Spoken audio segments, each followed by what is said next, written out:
If you brought a Bible, you can turn to Exodus chapter, we'll be the end of 13, the beginning of 14 today. We're continuing in our series, looking at the whole book of Exodus, and we're moving pretty quickly. Last summer, my son Holden, here in Faro, Holden and I took a road trip to Milwaukee. A friend of ours, Tom Mangan, had some Cubs tickets, and he couldn't go, and he said, "You guys love the Cubs? Would you want to go check out a new stadium?" We said, "Absolutely." So we had a little road trip. We did the things that one does when you go on a road trip. Anybody like road trips? Do you enjoy? Yeah, okay, there's different ways to enjoy a road trip we're going to talk about. We did what we needed to do. We went and bought snacks. That's the first thing you do. You buy snacks for the road trip.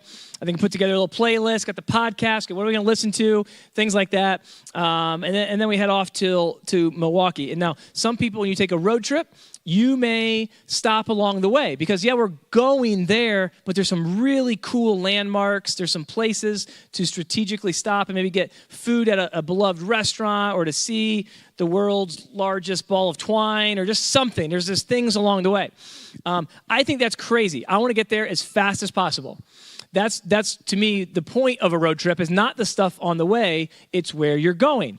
And you can view it either way, not a right or a wrong. But I have a picture here that you'll probably recognize, just car GPS. I took this the other day for this specific opening illustration, because I know most of us know what that's like to plug in your destination.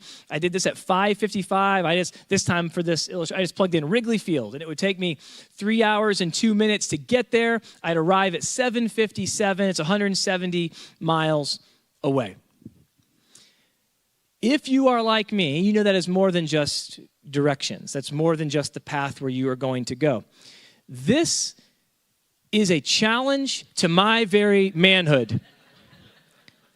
7:57, you say? Computer. You don't know that there's a human driving this car. We're not stopping. We're gonna flirt with about 7-8 miles an hour over when we can, maybe a little more on the toll road. We're 7:57. Those are beginner numbers. You got to pump those up or down.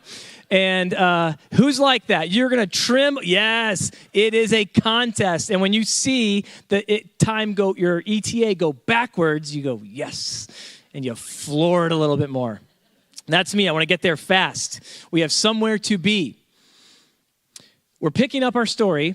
The Israelites have been set free from 430 years of captivity in Egypt, forced to be the engine that drove Egypt's economy, building cities and storehouses for them, free labor, 7 days a week, brutal work. And now God has stepped in because he heard every one of their prayers. He heard their cries. He collected their tears, and he said, "I hear you. I'm the God who hears." And he steps in, and he redeems his people. He brings them out. They're on the other side. They're just across the border, and now it's time to go in this ancient form of a road trip. And this one is for efficiency, because if you remember, from the very beginning, God had one statement. He said, "Pharaoh, I want you to let my people go, that they may worship me in the wilderness." And Pharaoh said no. And then Pharaoh tried to negotiate. And then Pharaoh tried to have his own way. And finally, God, with his divine persistence, we knew this would happen. Pharaoh relents as the plagues get worse and worse and worse, and God's power becomes more and more apparent. And Pharaoh realizes he can't stop the Lord. And so the people are free, and now it's time to get to the promised land. They were promised a home. They were promised a land generations ago. And after 430 years, they can finally start the road trip. They're ready to go. Now, had they gone directly, there was a passage that could have taken across or along the sea called the Via Maris, the way of the sea, towards Canaan in the northwest. This was the most direct, most obvious path. Should have taken them a 2-week journey. Pretty efficient. Maybe they could have shaved off a couple minutes here and there. But what we're going to see today is what they saw as the best way to get to their destination was not, in fact, what God had set apart as the blessed way. There was a difference. The best way was the most logical, the easiest, the fastest. And God said, I've got something different for you. If you'll follow me, I have a way that will actually be better than best. It will be blessed. So let's pick up our reading in Exodus chapter 13. We're going to read this in a couple of parts today. I'll move us along. We'll start in verses 17 and 18. When Pharaoh let the people go, God did not lead them on the road through the Philistine country, though that was shorter. For God said if they face war, they might change their minds and return to Egypt. So God led the people around by the desert road toward the Red Sea. The Israelites went up out of Egypt, ready for battle. So we'll hit pause there for a moment. What we see here is that what would have otherwise been the shortest, most logical, most efficient, and in many ways the best path to the destination, that was not the way that God had planned. Why? Because had they gone that way, they would have been led immediately into a battle that they were not ready to fight.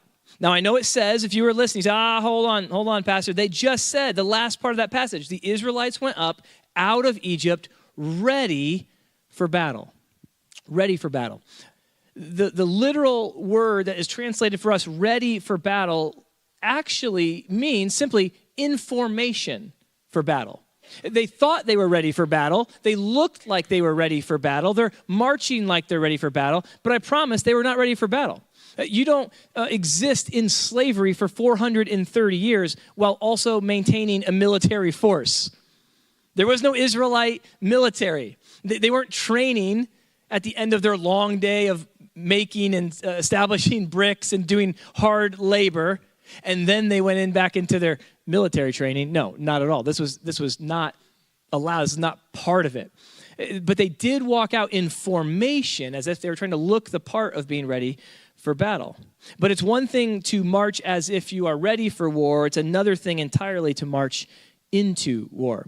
Those of you with sons and I think little girls as well, but mostly little boys seem to be able to pick up any stick in the world, and it's a gun or a sword. It is a weapon, and it is the best gun and the best sword. And sometimes, and I can remember playing, army or war as a kid. And though we'd be in the yard running around, we might be marching around and play acting as if we were ready to go into war.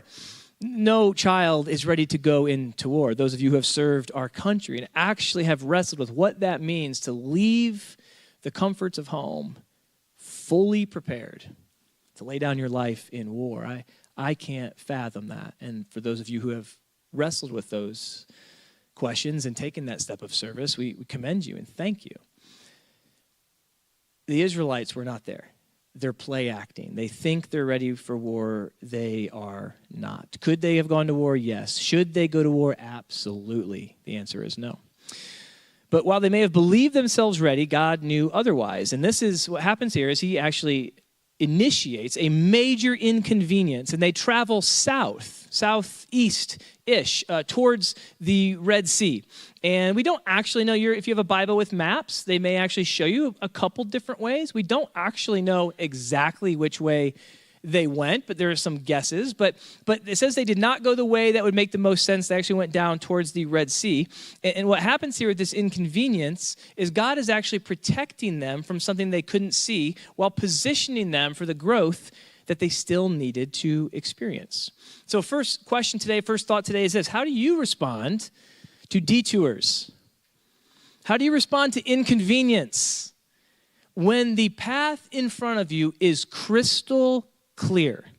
It's the job that you've been waiting for is finally open and you get to apply. It's the relationship that you've kind of mapped things out in your mind for years. And I'll get married at this age. I'll have kids at this age. I'll have this many kids. And you have it planned out. And it makes so much sense. And I'll do this. Our marriage will be like this. My job will be like this. My educational path will be like this. And then something happens and detours it entirely. How do you respond to that? Most of us are not happy. Most of us are discouraged. Most of us take issue with the setbacks that step in, the detours that distract us from the path where this is best, God. This is what I've prayed for. This husband, this wife, this relationship can't fail. You told me, God, you promised me. And then things don't go the way that we had hoped. What do you do? How do you respond? Is it with frustration? Is it impatience? Is it stubbornness? That's most of us. Maybe you're the exception and you just roll with it and you go, nope, I knew that I had my plans, but God has something else. Maybe that's you. Most of us, it's with a bit of frustration. What if, this is a question to our question, how do you respond to inconvenience? What if we viewed these moments not as a delay or a distraction, but as divine intervention? What if it was divine intervention? What would have happened had God said, hey, you know what, go the best way. You guys know the map. You know the direction. Go that way. It says in his providence, he knew that they would face war and they'd go back to Egypt. They don't want to fight in a war. They're not ready to fight in a war. They thought they had the best way, but God says there's a blessed way, and it's going to make no sense to you at all. Those of us who are parents and have had young kids, or you have nieces, nephews, you know that sometimes you have to do something that makes no sense to the child. No sense at all. But if you would fail to step in to help them, they would hurt themselves or hurt someone else. There has to be ways that we redirect. And God certainly redirects us. There's no way to know this on this side of eternity, but I think that sometimes. Think of how many times, I don't know if this could have happened. I'm not speaking from the text here. This is just my mind wandering now. How many times could a series of red lights have saved your life? Right? There's no way to know. No way at all to know. But I know that when I hit one red light, I go, fine, that's life. And when I hit that second red light at the next one, I go, that's unfortunate. And then when the third one turns red way too early, you do the thing where you floor it for a second. No. And everyone else in the car is mad, and you hit a fourth red light. It's like, what is going on? And very quickly, my lack of patience is revealed instantly with something like 4 red lights. What if God in his wisdom knew that there was something ahead, 5, 6 intersections down the road? And if I would hit green light, I would be the victim of or even cause to something devastating. I don't know. This is not scripture, but we have a God who loves us. We have a God who looks out for us, who works for our good. I don't know.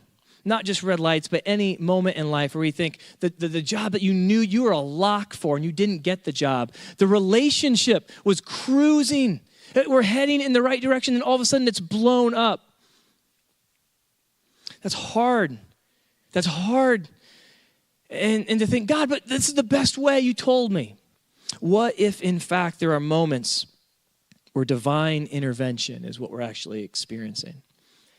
Here's part of what the Israelites learned in this moment, and I believe we can learn as well, because as we've said every week, Romans 15:4, that these things were written in the past to teach us, like it's written for our benefit. Here's one of the things they learned, and that is that the blessed way is always the best way. Whatever way God calls blessed is the best way. It's not what we think. It's not the shortest. It's not the most fiscally responsible. It's not the flashiest. It's not the one that we wanted since we were kids. No, the best way is simply whatever way God calls best. Why is this? Because when we follow God's plan, we will always find God's presence. This is huge. This is big for us. We want God's presence. We want to find God, to know God. And when we follow God's plan, we will always find God's presence. Let's see how that worked out for the Israelites. We'll continue reading chapter 13, verses 20 to 22. After leaving Succoth, they camped at Etham on the edge of the desert. Now, imagine, put yourself in their shoes through this whole text, through this whole sermon. Put yourself in their shoes. Think, what would I have thought? What would I have done? What would I have said? What would have been my attitude? They're now heading in the wrong direction. And they're on the edge of a desert. By day, the Lord went ahead of them in a pillar of cloud to guide them on their way, and by night in a pillar of fire to give them light, so that they could travel by day or night. Neither the pillar of cloud by day nor the pillar of fire by night left its place from in front of the people. And we'll see later, if you would read ahead a few chapters, you'll see that this took place, this new reality took place for 40 years. A trip that should have taken 2 weeks ends up taking 40 years. And yet, God's presence is with them the entire time. Something they wouldn't have experienced had they potentially, likely, would not have needed.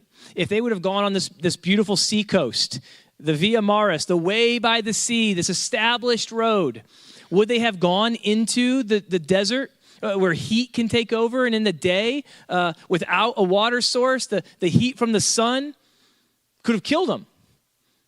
No, they would have been by the sea. They would have been fine. The clouds, the weather comes and goes. They have a water source. They're going to be okay. And at night, they would have been all right. They would have camped. It's a 2-week journey. They're going to be okay. They're going to make it. But when he takes them down through the desert at night, what happens in most desert climates is it gets very, very, very cold.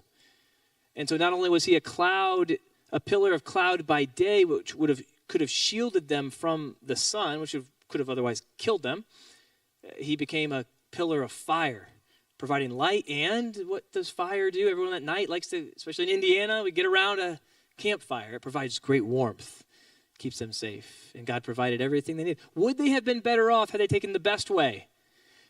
They would have gotten there quicker, perhaps. Maybe they would have died in battle. Maybe they would have gone back to Egypt.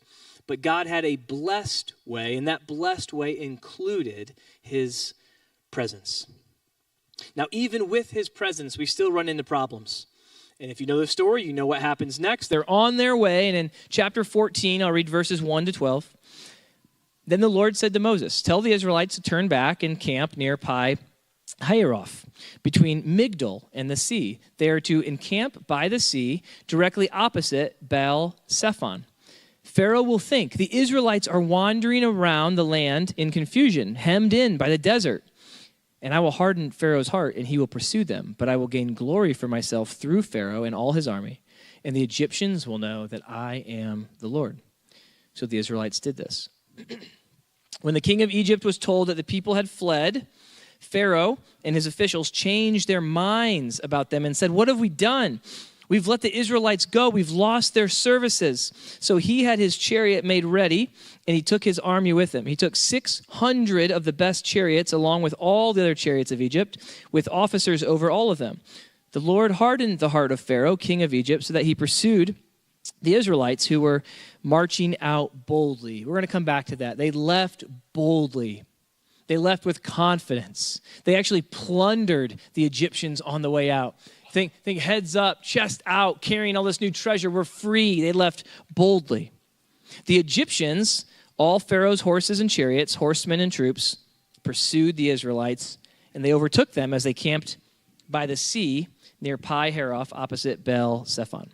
As Pharaoh approached, the Israelites looked up, and there were the Egyptians marching after them. They were terrified. They cried out to the Lord. They said to Moses, "Was it because that there were no graves in Egypt that you brought us to the desert to die? What have you done to us by bringing us out of Egypt? Didn't we say to you in Egypt, 'Leave us alone. Let us serve the Egyptians'? It would have been better for us to serve the Egyptians than to die in the desert."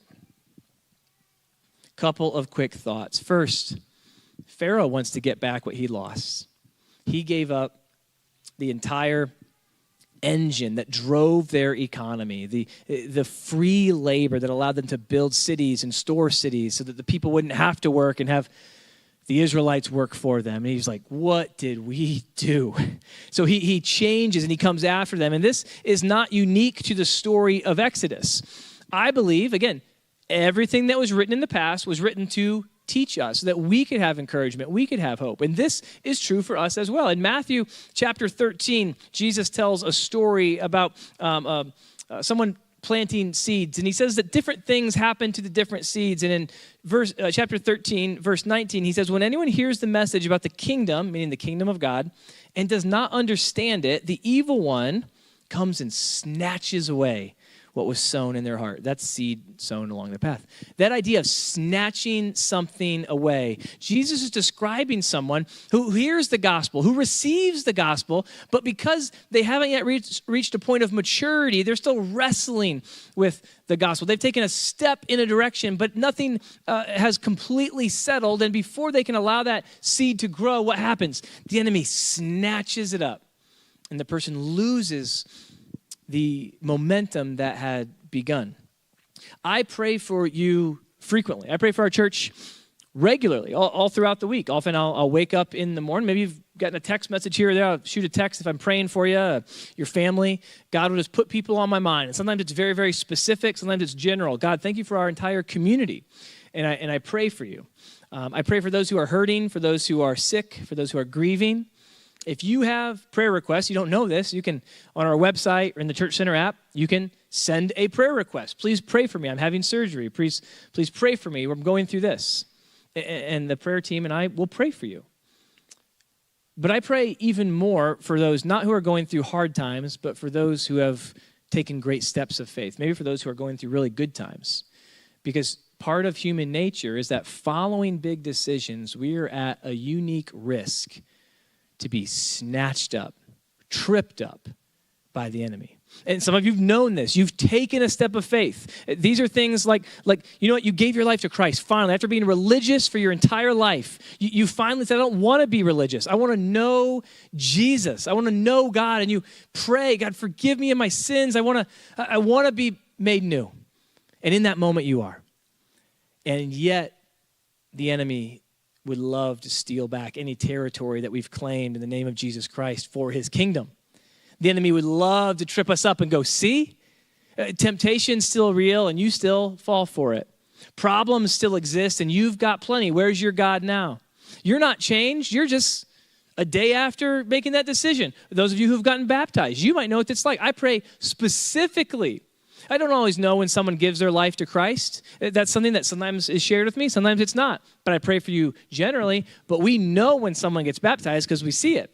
We have some baptisms planned next Sunday, a week from today, I believe. We'll be baptizing. We know when that happens, and I double my prayers for those who get baptized because it's a big step.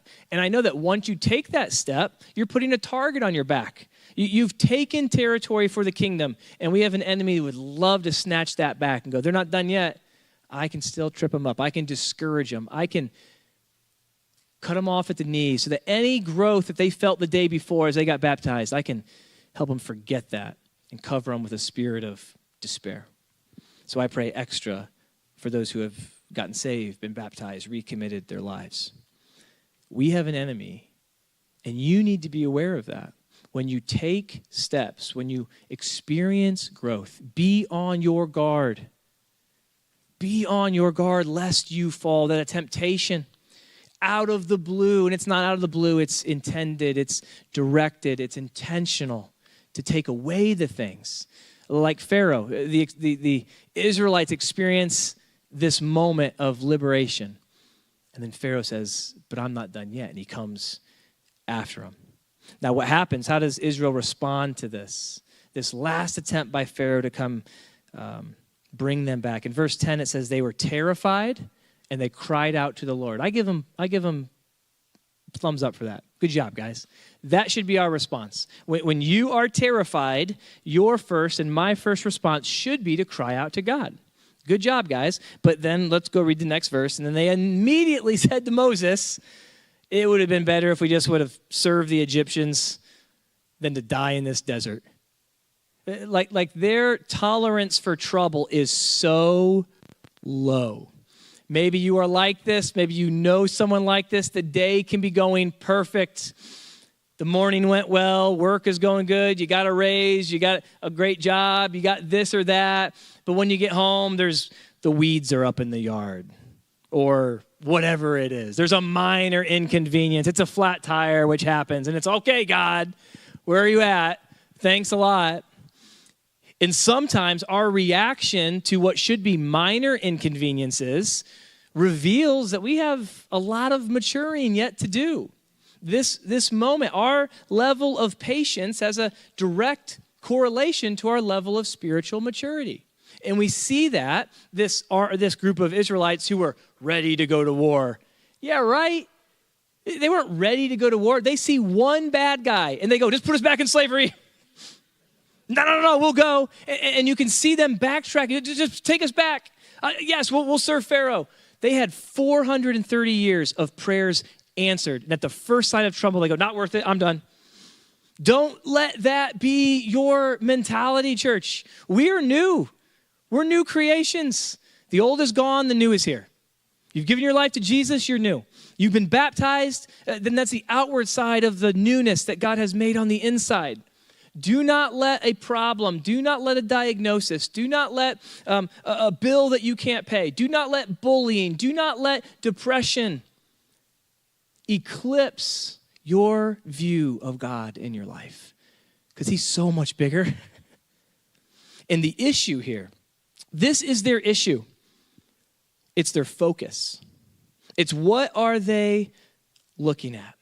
Let me continue to read Exodus 14, 13, and 14. We're going to see what will happen. This is Moses' response when they're lacking faith. Moses answered to people, do not be afraid. Stand firm, and you will see the deliverance that the Lord will bring you today. The Egyptians that you see today, you will never see again. The Lord will fight for you. You need only be still. If I could sum that up with the risk of encroaching into old person trying to speak Gen Z, Gen Alpha language, this is Moses saying, just let him cook. Just let him cook. Guys, are you serious? 430 years. Do you know how many of your ancestors lived, prayed, and died to see the moment that you're in today? You're living in it. You're walking in it. Would you give God 5 seconds to show up and not retreat and give up the whole game? He says, don't be afraid, stand firm, be still. I'll close with those 3 thoughts. Don't be afraid. This is said over and over and over and over in Scripture. Joshua 1:9 is a wonderful verse to memorize. Be strong and courageous. Do not be afraid. Do not be discouraged, for the Lord your God will be with you wherever you go. Why were they fearing? Because they were focusing on the wrong thing. In verse 10, it says this. They just left. Remember that they were bold, right? They were bold and ready for war. Big dogs, they're ready to go. We don't need any help. They're out of here. They're walking pretty good. And then in verse 10, it says that they looked up and they saw the Egyptians. Ooh. Do you know what they had to look past to see those Egyptians? Depending on what time of day it was, either a pillar of cloud or a pillar of fire. God himself in their presence. They had to go, not now, God. There's some bad guys coming. And we can laugh, but like, how easy is that for us to do? How easy is that for me to do? God, you don't understand. I can't pay this bill. God, you don't understand. My friend is in so much trouble right now. I'm in so much trouble right now. God, I know you're here, God. I know you bless me. I know you've given me a church community that loves me. I know you've brought me to this point. I know that there's dozens of instances where you've stepped in and intervened on my behalf in my past. But what have you done for me lately, God? Because there's something bad right over there. And they look right past the pillar in their midst and look at the problems coming down the hill. Their focus was off. Psalm 121:1 says, I lift my eyes to the mountains. Where does my help come from? It's from the Lord our God, the maker of heaven and earth. That's where we need to fix our eyes. Corrie ten Boom has a wonderful quote. When a train goes through a tunnel and it gets dark, you don't throw away your ticket and jump off. You sit still and you trust the engineer. Hey, maybe he knows what he's doing. I know this is easier said than done, church, because I know some of us are going through stuff that seems bigger than Egyptians bearing down. I get it. There's those of us in this room who are terrified right now because something is pressing in. But maybe God has a plan that is not just best, but it is in fact blessed. Do not be afraid. Number 2, stand firm. You may not always feel your forward momentum in your walk. Sometimes, in fact, you may feel that your feet are in deep mud. That maybe at one point, I remember what it was like to feel like I'm on fire for the Lord. I remember what it feels like to grow. I know what it feels like to have momentum and be excited, and I see other people have this joy of the Lord. I don't have it. I'm kind of bored in the Lord right now. In fact, if I could be honest, and I'm not going forward. It is okay to not always go forward. There are times, because if you're always going 100 miles an hour, there's no time for deep maturity to take root. There's no time for growth. But here's what I want you to keep in mind, is that just because you're not moving forward doesn't mean that God has abandoned you.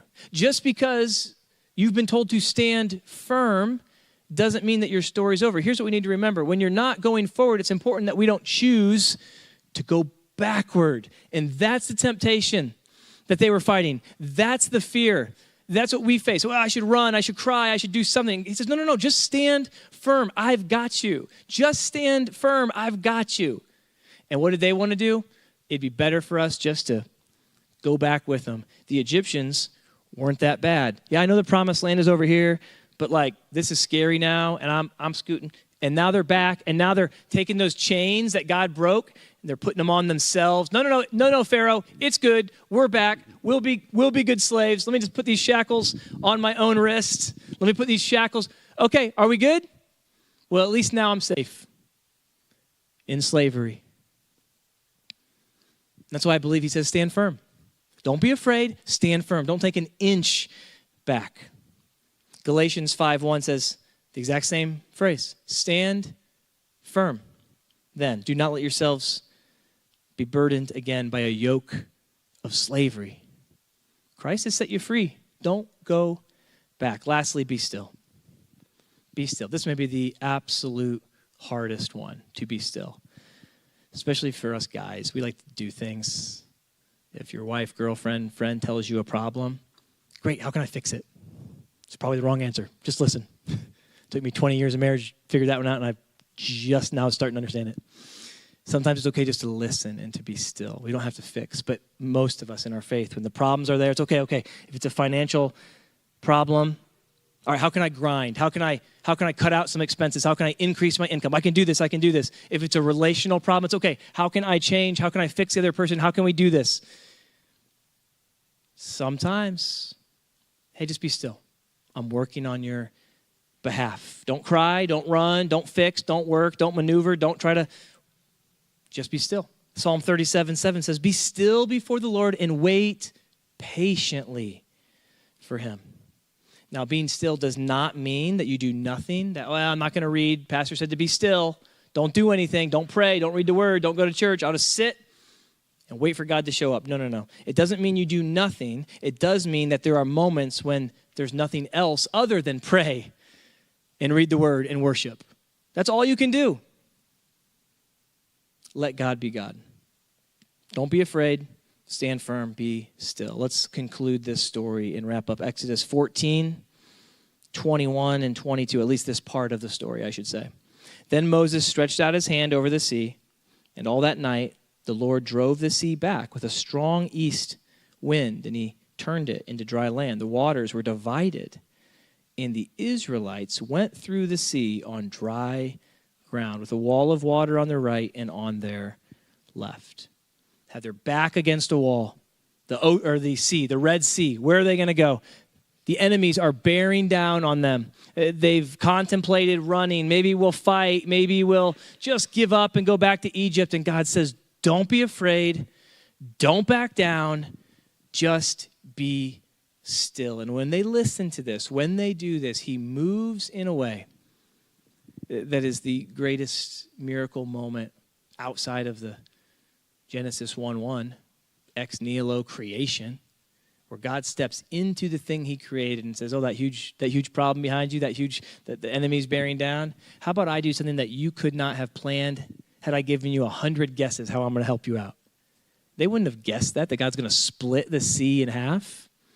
And that's exactly what he does. They never would have experienced any of this had they taken the best way, that little 2-week journey. They never would have had to learn what it means to rely on God in this new way, to let God show up, to make a way when there was no way. Matthew Henry says if God brings you to the Red Sea, he can bring you through it. I would say if God brings you to the Red Sea, trust that he will bring you through the Red Sea. And he's with them the whole time.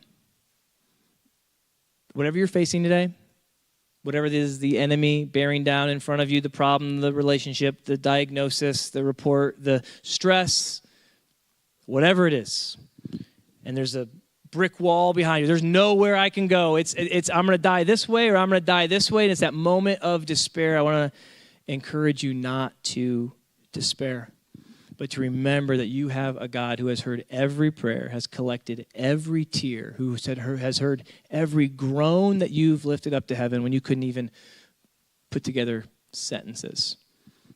And he's working on your behalf. Not always to give you what you think is best, but to bring you the way that he has absolutely called blessed. It's the way that leads towards his presence. We're not going to close in a song today. I just want to wrap up with a blessing that this message would rest on our hearts and on our minds and maybe impact us as we leave. So if you would just do two things. If you just stand with me, I'm going to close this in a prayer. And if you would do this as well, if you would put your hands out as if you are receiving this. If I'm going to give you something and you say, oh, thank you, and you put your hands out, just put them out real quick. You just put them this here. This might feel funny for some, but sometimes our posture, our outward physical posture can be a reflection of our heart. And I want you to receive this message today. I want you to receive something for the Lord today. With our hands out, with expectation, let's bow and pray. Jesus, we know what it feels like to be scared. We know what it feels like to have the world bearing down on us. We know what it feels like to not have the funds needed for the bills that we have to pay. We know what it feels like to see relationships crumble, that we don't know what's going to happen later. We know what it feels like to be waiting on another call from the doctor that we just can't imagine is going to be anything but bad news. We know what it's like to pray and pray and pray and perhaps feel like you aren't hearing. Today, God, with our heads bowed, with our hands outstretched, would you gift us, would you bless us with the reminder that your presence is all we need? That your presence in our lives would encourage us, would fill us, would send us out of here as the Israelites were at the beginning of the story, boldly, with joy, confidence, knowing that you've moved on our behalf and it won't be the last time. So whatever it is we're waiting for today, the miracle moment, God, would you not give us what we want, but would you give us what you want? And let us have the trust to accept that in our lives. Thank you, Jesus. We love you. We praise you. Thank you for this church community. Be with us as we leave. We pray this in Jesus' mighty name. And everybody said, amen, church.